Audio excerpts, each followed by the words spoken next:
नमस्कार, यूपीपीएस पॉइंटर्स में आपका स्वागत है। और ये जो वीडियो है ये पीसीएस 2024 के 50 डेज डिवीजन शेड्यूल के चौथे दिन का ज्योग्राफी का वीडियो है। और आज हम लोग बेसिकली चौथे दिन यानी कि 9 सितंबर 2024 को कवर करेंगे इस डिवीजन शेड्यूल में वैदिक पीरियड को, जिसका वो वीडियो है वो आपको मिल चुका है। वैदिक पीरियड यहाँ पर खत्म हो गया है।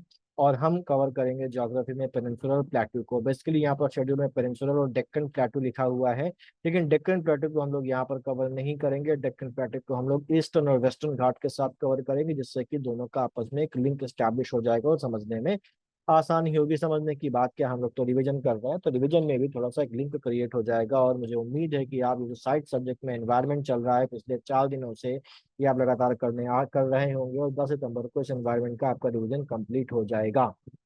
करंट में सितंबर 2023 का आज आपका जो रिवीजन है वो कवर हो चुका होगा, मुझे ऐसा उम्मीद है। अगर आप कर रहे हैं, नहीं कर रहे हैं, तो चिंताजनक बात है। ठीक है।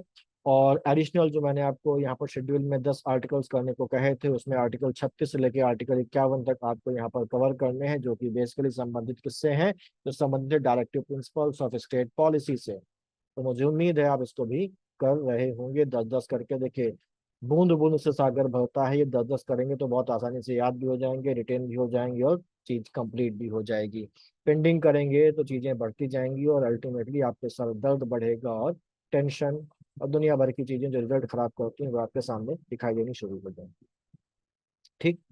तो हम लोग यहाँ पर शुरू करेंगे पेनिनसुलर प्लेटू, और आज ये खत्म भी कर देंगे। बहुत बड़ा टॉपिक नहीं है। दूसरी चीज जो सबसे इम्पोर्टेंट है, जो मैं आपसे यहाँ पर बोलना चाहता हूँ, कि आज मैंने हिस्ट्री वाले वीडियो में भी ये बोला था, और यहाँ पर भी आपसे बोल रहा हूँ कि ये जो आज की वीडियो आपको दिखाई पड़ रही है, वीडियो क्लास दिखाई पड़ रही है, ये और इसके पहले की जो क्लासेज, आपको उसमें एक अंतर दिख रहा होगा।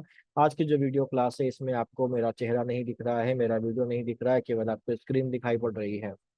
तो मैं आपसे ये जानना चाहता हूँ कि ये जो तरीका वीडियो बनाने का है, इसको आप प्रेफर करेंगे, या वो वीडियो जिसमें मेरा फेस भी दिखाई पड़ता है और मेरा वीडियो भी साइड में आता रहता है, वो आप प्रेफर करेंगे? क्राइटेरिया ये है कि क्या आप किस तरीके से बेहतर से कनेक्ट कर पाते हैं, किस तरीके से बेहतर आपका जो इंटरेक्शन है वो बन जाता है, और किस तरीके से आपको बेहतर समझ में आता है। इन क्राइटेरियाज के आधार पर आप प्लीज़ मुझे कमेंट में बताइए, जरूर से जरूर बताइए, और जिस भी तरीके से आप बताएंगे मैं उस तरीके को फॉलो करना शुरू कर दूंगा। अगर आपको ये तरीका बेहतर लग रहा है तो हम इसी तरीके से आगे के वीडियोस लेके आएंगे, और अगर आपको फेस वाला वीडियो बेहतर लग रहा है तो मैं उन वीडियोस को लेके आऊंगा। लेकिन जरूरी है कि आप मुझे बताएं कि किस तरीके से बनाऊं, ये या वो तरीका, और उस तरीके को फॉलो करके आगे बढ़ेंगे, क्योंकि ये सब मेरे लिए नहीं, सब आपके ही लिए तो है। ये पूरी फैमिली है ना, तो आपकी जो बात है वही मेन इंपॉर्टेंस रखती है। खैर, तो हम लोग बात कर लेते हैं पेनिनसुलर प्लेट्यू की। और पेनिनसुलर प्लेट्यू को अगर देखा जाए तो ये हमारा प्रायद्वीपीय भारत है। ठीक। अब प्रायद्वीपीय भारत की अगर हम लोग बात करें, तो प्रायद्वीपीय भारत और जो प्रायद्वीपीय भा पठार है, वो दोनों अलग अलग हैं। यहाँ पर हमको प्रायद्वीपीय भारत नहीं पढ़ना है, बल्कि हमको प्रायद्वीपीय पठार पढ़ना है, क्योंकि नाम क्या है, पेनिनसुलर प्लेटू, यानी कि प्रायद्वीपीय पठार। मैंने रेगुलर क्लास जो होती है उसमें इसको प्रॉपरली डिस्कस किया है कि प्रायद्वीपीय पठार और प्रायद्वीपीय भारत में क्या अंतर है। आप मुझे कमेंट में बताइए कि क्या आपको पता है प्रायद्वीपीय भारत या प्रायद्वीपीय पठार अलग अलग हैं, और अलग अलग है तो क्या अंतर है, और अगर अलग अलग नहीं है तो क्यों अलग अलग नहीं है आपके हिसाब से, वो मुझे बताइए जरूर से जरूर। ठीक है। तो पेनिनसुलर प्लेट्यू की बात अगर हम लोग करें तो पहले देख लेते हैं। हम लोगों ने कल जो पढ़ा था वो पढ़ा था नॉर्दर्न प्लेन्स, यानी कि उत्तर के मैदान। और मैंने बताया था कि नॉर्दर्न प्लेन्स भारत के सबसे नवीन भू संरचना है। इसका जो निर्माण हुआ था वो हुआ था लेट प्लीस्टोसीन एज में, जबकि प्रायद्वीपीय पठार का निर्माण हुआ था प्री कैम्ब्रियन एरा में। पृथ्वी के भूगर्भीय इतिहास को अलग अलग उससे बांटा गया है, लेट प्लेस्टोसीन और प्री कैम्ब्रियन में। तो प्रायद्वीपीय पठार का निर्माण प्री कैम्ब्रियन एरा में हुआ था, उसके बाद लेट प्लेस्टोसीन शुरू हुआ था। प्लेस्टोसीन में भी, लेट प्लेस्टोसीन में नॉर्दर्न प्लेन्स बने थे। अब प्रायद्वीपीय पठार बेसिकली कैसा पठार है, तो ये लावा का पठार है। लावा से बना हुआ पठार है। और लावा कहाँ से निकलता है, लावा निकलता है ज्वालामुखी से। अब बात यह है कि भारत में तो कहीं ज्वालामुखी है ही नहीं, तो लावा कहाँ से आया। तो हम लोगों ने कल देखा था कि भारत बेसिकली गोंडवाना लैंड का पार्ट था, और बाद में गोंडवाना लैंड से जब अलग हुआ तो ये नॉर्थ की तरफ मूव करता है, अल्टीमेटली जाके यूरेशियन प्लेट से टकरा जाता है, इसे नॉर्दर्न प्लेन्स का निर्माण, सॉरी नॉर्दर्न माउंटेन्स का निर्माण होता है, और बाद में वहाँ के नदियों के द्वारा लाई गई मिट्टियों से, जलोढ़ से नॉर्दर्न प्लेन्स का निर्माण होता है।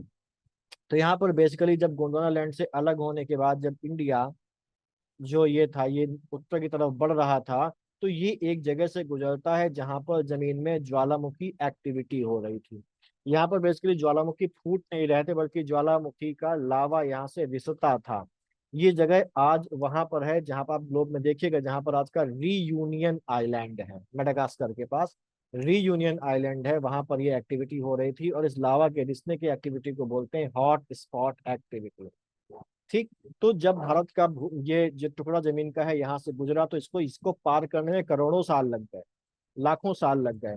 और इन लाखों सालों में यहाँ से निकलने वाला जो लावा है, कार्बनिक की सट्ट से निकल गई है ना, ये धीमे धीमे 5 सेंटीमीटर पर ईयर की रफ्तार से बढ़ने में, इतने टुकड़े को निकलने में कितने साल लग जाएंगे आप सोचिए, है ना। तो ये जो लावा है ये पूरा यहाँ से निकल निकल कर यहाँ पर फैलता रहा, और उस लावे से यहाँ पर जन्म होता है लावा पठार का, जो हमारे भारत के पेनिनसुला में है, प्रायद्वीप में है। इस देश को प्रायद्वीपीय पठार कहते हैं। कैसा पठार है? लावा का। लावा कहाँ से आया ये भी मैंने आपको बता दिया। अब एक चीज यहाँ पर देखें, ठीक। तो ये जो प्रायद्वीपीय पठार है इसको 8 भागों में डिवाइड किया गया है। हम इन सभी 8 भागों को नहीं देखेंगे, हम इन 8 भागों में जो हमारे एग्जाम के लिए इंपॉर्टेंट है हम उन भागों को देखेंगे। पहला जो भाग है वो उत्तर मध्यवर्ती पठार यानी कि नॉर्थ सेंट्रल हाईलैंड है। दूसरा जो भाग है वो दक्षिण मध्यवर्ती पठार यानी कि साउथ सेंट्रल हाईलैंड कहलाता है। तीसरा कहलाता है पूर्वी भारत का पठार यानी कि ईस्टर्न प्लेट्यू। उत्तरी दक्कन यानी कि नॉर्थ डेक्कन। दक्षिणी दक्कन यानी कि साउथ डेक्कन। पश्चिमी घाट, पूर्वी घाट, और मेघालय का पठार। तो उसमें ये जो हिस्सा है 4 से लेके 6 तक, ये बेसिकली दक्कन का पठार है। प्रायद्वीपीय पठार का ही एक भाग है दक्कन का पठार यानी कि डेक्कन प्लेटू, ये उसमें आएगा। और हम लोग इसको कल की क्लास में वीडियो में रिवीजन की वीडियो में 10 तारीख की रिवीजन की वीडियो में देखेंगे डेक्कन प्लेटू को। तो हम आज बेसिकली इन चीजों को और इस पूर्व मेघालय के पठार को देखेंगे, और यहाँ पर भी हम एग्जाम के लिए जरूरी चीजों को देखेंगे, है ना, जो बिल्कुल ही रिलेवेंट है उनसे हमको मतलब नहीं है। सबसे पहले शुरुआत करते हैं उत्तर मध्यवर्ती पठार की। उत्तर मध्यवर्ती पठार बेसिकली अगर हम भारत का ये नक्शा देखें तो ये उत्तर मध्यवर्ती पठार में ये वाला एरिया हमारे सामने आ जाता है। और इस उत्तर मध्यवर्ती पठार में अगर देखा जाए तो बेसिकली इसको 4 भागों में डिवाइड किया गया है। ये 4 भाग हमारे कौन कौन से हैं, तो इनका सीक्वेंस याद रखिएगा, सीक्वेंस खुद पूछता है। इसमें सबसे इधर की तरफ देखें तो सबसे पश्चिम में हमारे पास ये एक पर्वत श्रृंखला है जिसका नाम है अरावली। क्या है ये? अरावली। अरावली के बाद, अरावली के पूर्व में महाभारत अपलैंड है, महाभारत का पठार है। उसके बाद मध्य भारत का पठार है, और यहाँ पर ये बुंदेलखंड का पठार है। ठीक। तो अगर हम यहाँ से पश्चिम से पूर्व की ओर चलें तो सबसे पहले हमारे पास आएगी अरावली। अरावली के ठीक बगल में महाभारत पठार है। महाभारत पठार के ठीक बाद में मध्य भारत का पठार है। मध्य भारत पठार के ठीक बगल में हमारे पास बुंदेलखंड का पठार है। इनमें इनके नाम तो आपने सुने होंगे, ये थोड़े से लेस कॉमन नाम है लेकिन एग्जाम में याद रखिएगा, पूछा जाता है। तो अरावली, महाभारत पठार और मध्य भारत का पठार, ये 4 भाग इसके उत्तर मध्यवर्ती पठार यानी कि नॉर्थ सेंट्रल हाईलैंड के आ जाते हैं। अब इनमें से हम अरावली को पढ़ेंगे और बुंदेलखंड को पढ़ेंगे, सीक्वेंस सारे याद रखने हैं। अरावली की बात करें तो अरावली हमारी, हम लोगों ने कल बात जब की थी तो मैंने बताया था कि अरावली एक ओल्ड फोल्ड माउंटेन है, यानी कि एक प्राचीन वलित पर्वत है, जो अपनी उरूज के दिनों में, अपने जो शुरुआत के दिनों थे, वो इतना ऊंचा था कि ये आज के हिमालय से भी कहीं ज्यादा ऊंचा रहा था, रहा होगा। ठीक है, रहा होगा। अब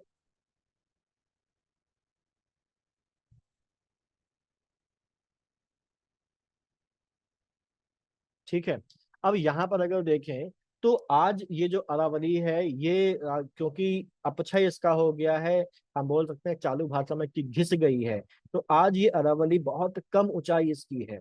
ठीक है, बहुत ही नीचा हो गया है। और ये आज जो है, जो प्राचीन वलित पर्वत जो बहुत ऊंचा था एक जमाने में, वो अब बहुत घिस घिस के छोटा हो गया, और आज ये एक अवशिष्ट पर्वत के रूप में हमारे सामने है। और ये जो अवशिष्ट पर्वत है, इसे इंग्लिश में क्या बोलते हैं? रेजिडुअल माउंटेन है। कैसा माउंटेन है? रेजिडुअल माउंटेन है। अरावली पर्वत में कई सारे पर्वत पाए जाते हैं, जैसे गोवर्धन पर्वत का आपने नाम सुना होगा, वो भी अरावली का ही भाग है। और अरावली जो श्रेणी है, अरावली जो रेंज है, उसके जो सर्वोच्च शिखर, उसके जो हाईएस्ट पीक है, वो है गुरु शिखर। हाईएस्ट पीक इसकी कौन सी है? इसकी हाईएस्ट पीक है गुरु शिखर। ठीक है। अरावली जो बेसिकली है वो सेडिमेंट्री रॉक्स और मेटा जो मॉर्फिक रॉक्स से बनी हुई है, वसादी और रूपांतरित कायांतरित या रूपांतरित पत्थरों से बनी हुई है। अरावली रेंज में संगमरमर के पत्थर भी पाए जाते हैं और क्वार्टजाइट भी पाया जाता है। अब अवशिष्ट पर्वत के रूप में मौजूद है। और इसका जो रेंज है वह गुजरात के पालनपुर से दिल्ली रिज तक है। यहाँ पर गुजरात का पालनपुर है और ये दिल्ली रिज तक जाती है। ठीक है, गुजरात के पालनपुर से दिल्ली रिज तक जाती है। यहाँ पर अगर बात करें तो ये यहाँ पर बेसिकली जो पाई जाती हैं वो आर्कियन युग की चट्टानें पाई जाती हैं। भारत की सबसे प्राचीन चट्टानों में से एक आर्कियन युग की कुडप्पा चट्टानें अरावली में पाई जाती हैं। कौन सी चट्टानें पाई जाती हैं? कुडप्पा चट्टानें। इंपॉर्टेंट है, ध्यान रखिएगा। आर्कियन युग की प्राचीन कुडप्पा चट्टानें अरावली में पाई जाती हैं। और अरावली में अगर हम लोग देखें तो यहाँ से कुछ नदियां भी निकलती हैं, जिनमें से एक नदी साबरमती है, जिसके किनारे अहमदाबाद बसा हुआ है। एक बनास है जो चंबल नदी की सहायक नदी है, ये भी यहीं से निकलती है। और एक लूनी नदी है, जिसके बारे में हम लोगों ने कल बात की थी कि ये एक भू आबद्ध यानी कि लैंड लॉक्ड एक नदी है, जो कच्छ के रण में जाकर समाप्त हो जाती है। ये अरावली श्रेणी की इंपॉर्टेंट बातें थी, आपको ये ध्यान रखना होगा।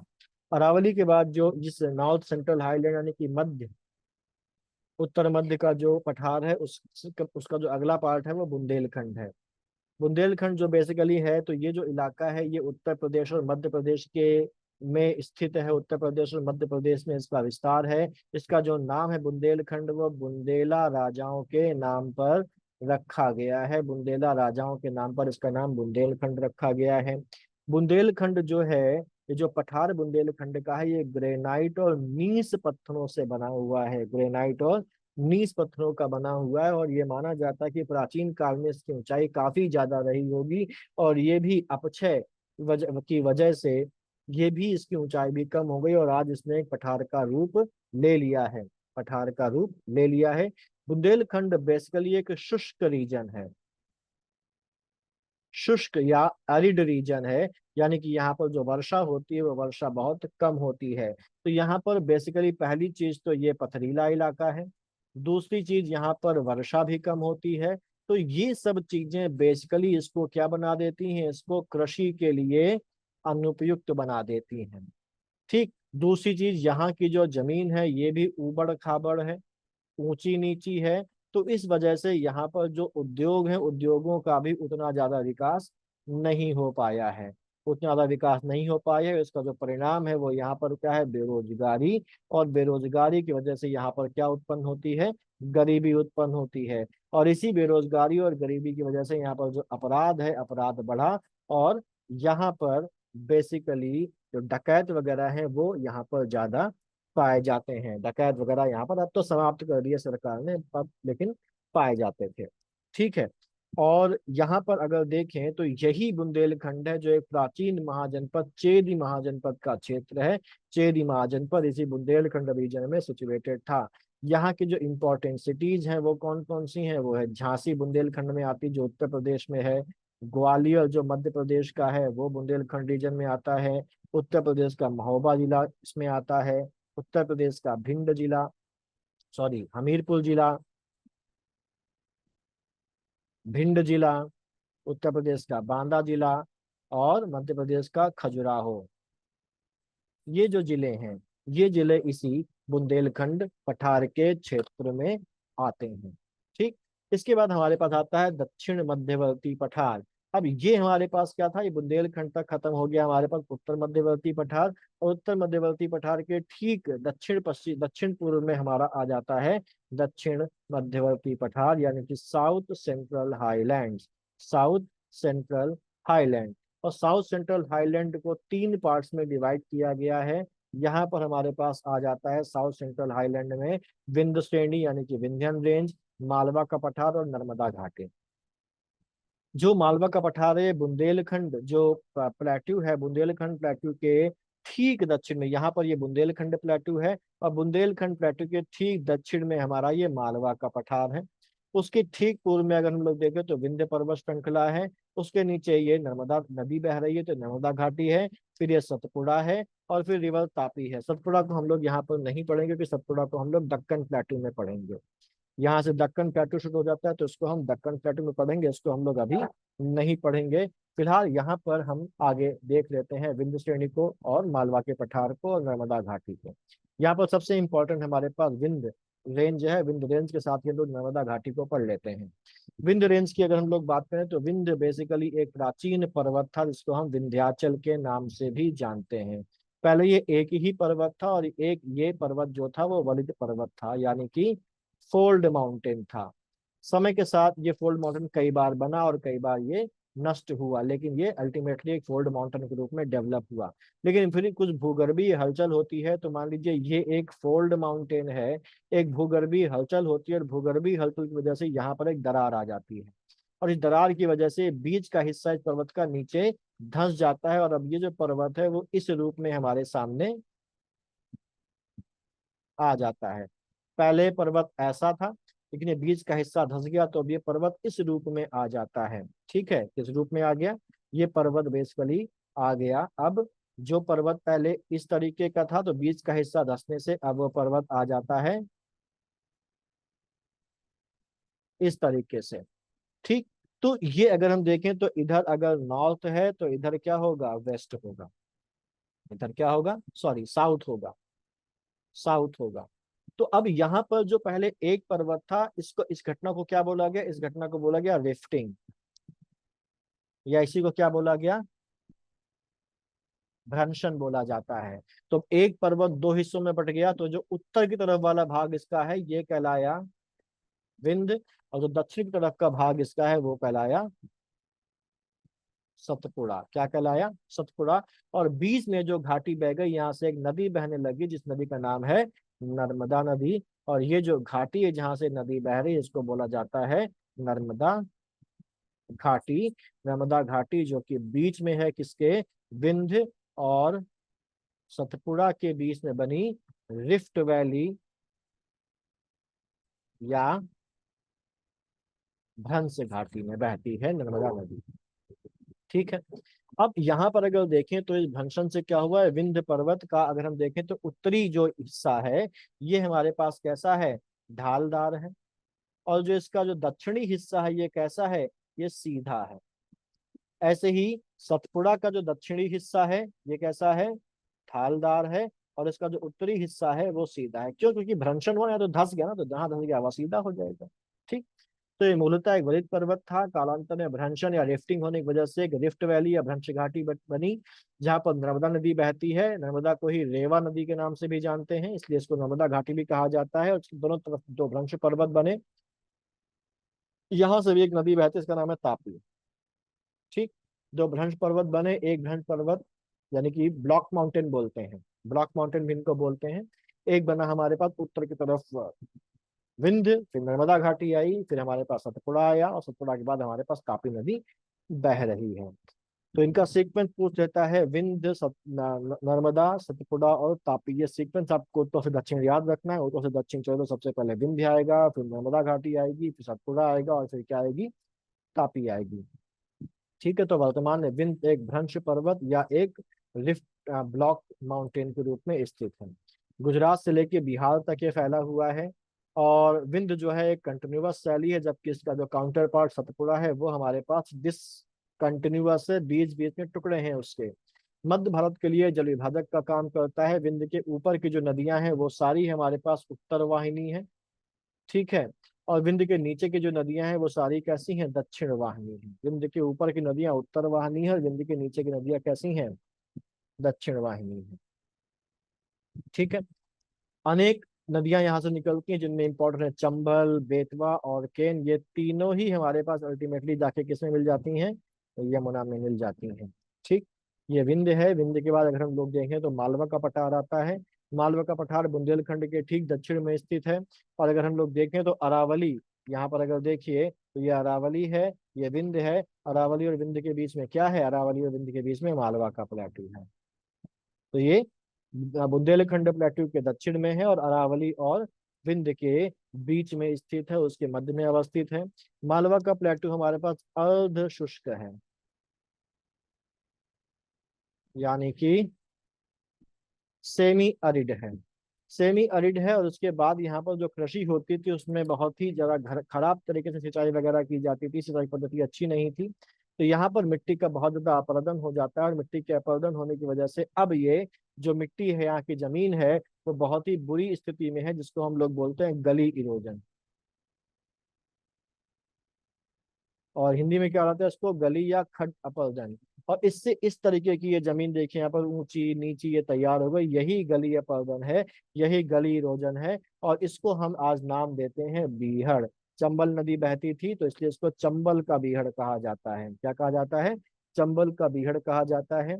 यहाँ पर भी क्योंकि फर्टाइल जो ऊपर की जो जमीन की उपजाऊ जो जमीन की परत थी वो इरोड हो गई, उसका अपक्षय हो गया और इस तरीके की स्थिति यहाँ पर बची है। इसीलिए यहाँ पर भी जो कृषि की अवस्था है वो बड़ी खराब है। और यहाँ पर भी जो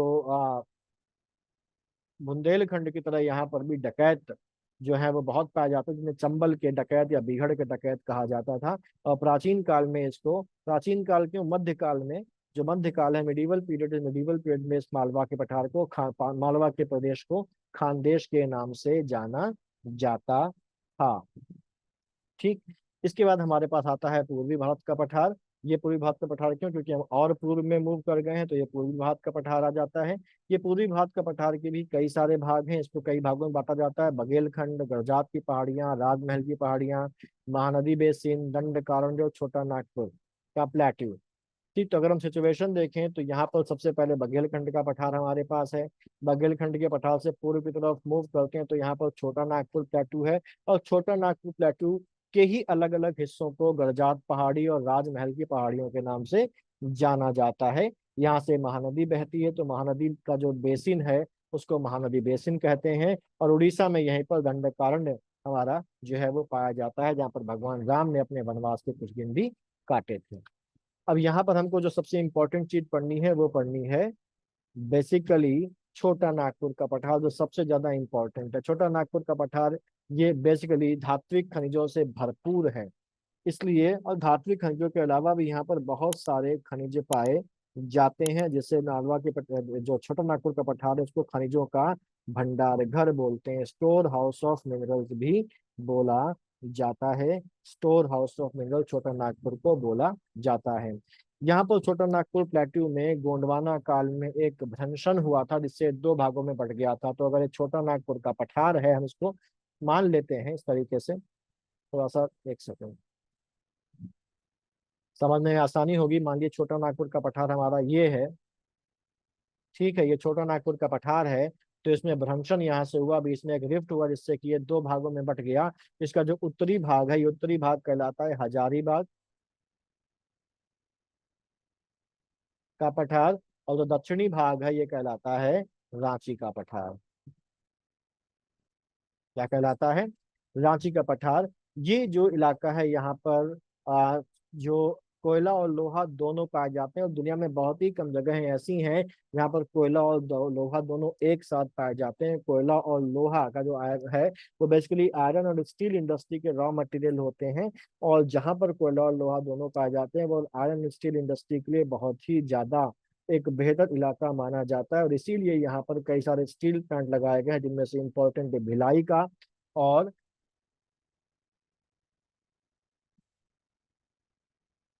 टाटा का।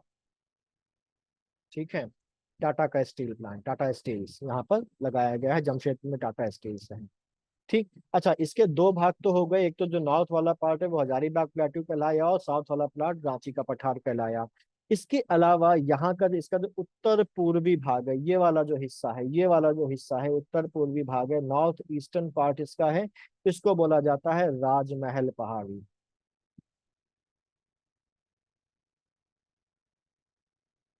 और जो इसका दक्षिण पश्चिम भाग है, ये वाला जो हिस्सा है, साउथ वेस्ट पार्ट है, इसको बोला जाता है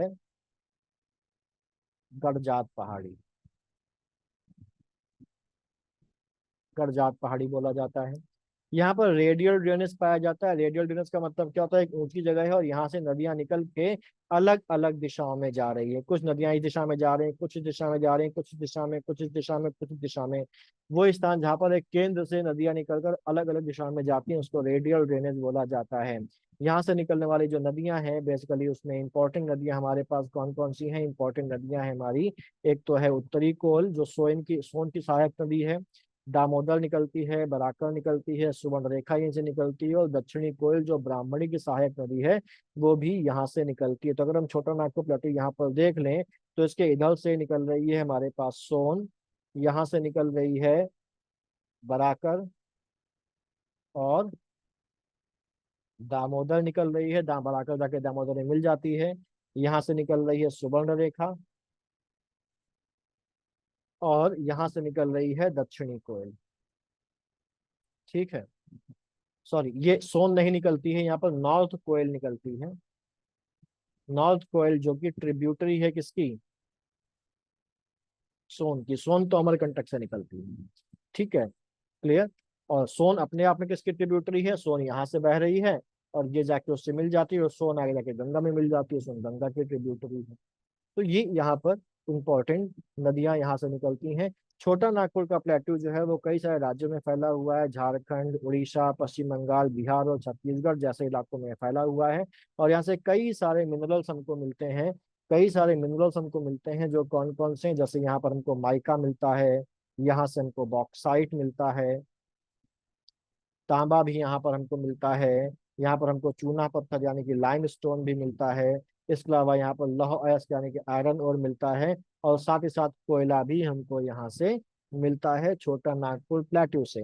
छोटा नागपुर प्लेट्यू के पास दामोदर नदी घाटी है, जो दामोदर रिवर निकल रही है, छोटा नागपुर प्लेट्यू से ही निकल रही है। तो इसी का एरिया मान के हम यहाँ पर कह दें कि इससे संबंधित जो दामोदर नदी घाटी है, दामोदर नदी घाटी में भारत की कई सारी इंपॉर्टेंट कोल फील्ड्स हैं। भारत के कई सारे इंपॉर्टेंट कोयला क्षेत्र हैं, जैसे कौन कौन से हैं? जैसे हमारे पास झरिया, ठीक है, Raniganj, west Bokaro, east Bokaro, Ramgarh, south Karanpura और नॉर्थ करनपुरा जैसे यहाँ पर कोयला भंडार पाए जाते हैं छोटा नागपुर प्लेट्यू में। छोटा नागपुर प्लेट्यू के बाद हम लोग आगे आ जाते हैं और आ जाते हैं मेघालय के पठार में।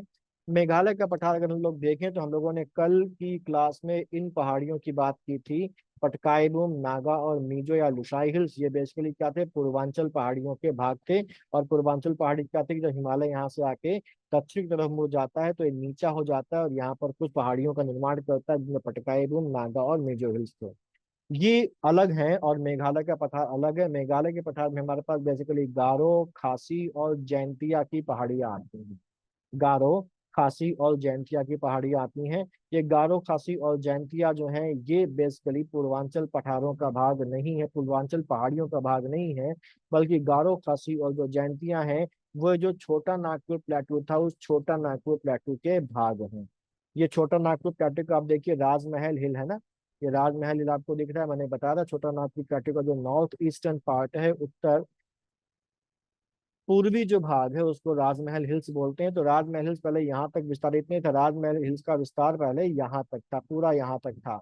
और गारो, खासी, जयंतिया इसी राजमहल हिल्स का ही विस्तार था। लेकिन प्राचीन काल में बेसिकली क्या होता है, यहाँ पर एक भूगर्भीय हलचल होती है, इससे कि ये वाला जो हिस्सा है, ये वाला हिस्सा यहाँ पर धंस जाता है, और इस धंसने की वजह से यहाँ पर एक गैप क्रिएट हो जाता है, और उस गैप के द्वारा एक गारो, खासी, जैंतिया छोटा नागपुर प्लेटो से अलग हो जाती है, राजमहल हिल से अलग हो जाती हैं। और इस गैप को बेसिकली नाम क्या दिया जाता है? इसको नाम दिया जाता है मालदा गैप। क्या नाम दिया जाता है? मालदा गैप इसको नाम दिया जाता है, जो अलग करता है मेघालय के पठार को राजमहल हिल, या बेसिकली बोले छोटा नागपुर प्लेटू से अलग करता है। मेघालय के पठार में कौन कौन सी चीजें हैं? गारो, खासी, जयंतिया, तो इसको मालदा गैप भी बोलते हैं, और उसको राजमहल गारो गैप भी बोलते हैं, कि राजमहल और गारो के बीच का ये गैप है। ठीक, तो यहाँ पर अगर देखें तो पूर्वांचल की पहाड़ियों का ये भाग नहीं है, अपितु प्रायद्वीपीय पठार का विस्तार है। प्रायद्वीपीय पठार यानी कि छोटा नागपुर प्लेटू से एक गैप द्वारा अलग होता है, इसे मालदा गैप या राजमहल गारो गैप बोलते हैं। इसके तीन भाग है, गारो, खासी और जैंतिया। जो आपको ये दिख रहा है, गारो, खासी और जैंतिया। नोकरेक नेशनल पार्क जो है, या नोकरेक जैव मंडल आरक्षित क्षेत्र जो है, वो गारो पहाड़ी पर सिचुएटेड है, मेघालय में। मेघालय की जो राजधानी शिलोंग है वो खासी पहाड़ी पर सिचुएटेड है। मेघालय का पठार, ये मेघालय का पठार है। और ये जो पूर्वांचल पहाड़ियां, इनके बीच में तीन रेंजेस पाई जाती हैं, तीन पहाड़ियां पाई जाती हैं, जिन तीन पहाड़ियों के नाम है, एक का नाम है मिकिर हिल्स, रेगमा हिल्स और बराई हिल्स। तो इनके बीच में मिकिर हिल, रेगमा हिल और बराइल हिल्स पाई जाती है। और यहीं से रिवर कपली निकलती है, कपली नदी निकलती है, जो कपली नदी ब्रह्मपुत्र की सहायक नदी है। ठीक है। मेघालय पठार में बेसिकली यहाँ पर क्या होता है, यहाँ पर बारिश बहुत होती है। बारिश क्यों होती है? क्योंकि इसलिए नहीं होती क्योंकि यहाँ पर जो पहाड़ है वो बहुत ऊंचे ऊंचे ऊंचे ऊंचे पहाड़ नहीं है। बेसिकली होता क्या है कि बंगाल की खाड़ी से जब नम हवा अंदर एंटर करती है तो यहाँ पर बहुत सारी पहाड़ियां हैं। ये देखिए, यहाँ दाफला, मिरी, अबोर, मिश्मी है, पटकाई बूम है, नागा हिल्स है, मिजो हिल्स है, गारो, खासी, जैंतिया है, मिकिर हिल्स, रेगमल। तो ये आके यहाँ पर फंस जाती हैं हवाएं। और जब ये हवा यहाँ पर फंस जाती तो यहीं पर अपना बारिश वो करवाना शुरू कर देती है। स्थिति मेघालय में बहुत ज्यादा बारिश होती है, और हमको पता है दुनिया के दो सबसे ज्यादा बारिश वाले जो क्षेत्र हैं वो मेघालय में ही स्थित हैं, जिनमें नंबर 1 पर मौसिन राम है और नंबर 2 पर हमारा चेरापूंजी है। ठीक।